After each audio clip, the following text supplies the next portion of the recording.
Welcome to Penrose Learning, where we make understanding easy. You begin by confirming prerequisites.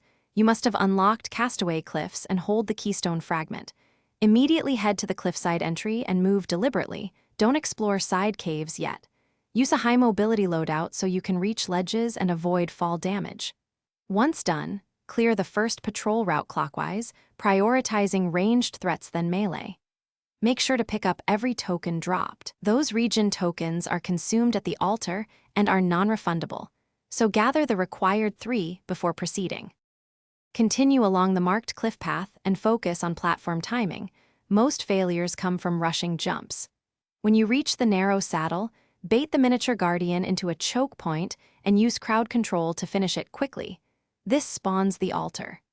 Once the altar appears, activate nearby braziers in sequence to illuminate hidden platforms that provide access to the altar platform. Make sure to conserve stamina during platforming and use short bursts of sprint to make long gaps. This avoids midair corrections that tend to cost. At the altar, place the Keystone fragment and the 3 region tokens to initiate the ritual. Immediately prepare for a 45-second burst wave. Move predictably, prioritize interrupting casters, and keep healing up between hits. Once the wave subsides, the Keystone will materialize on the pedestal. Approach and pick it up to bind it to your inventory.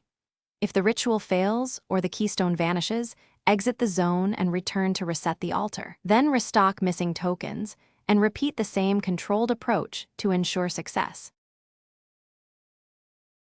Thanks for watching. If this was helpful, leave a like and consider subscribing. See you next time.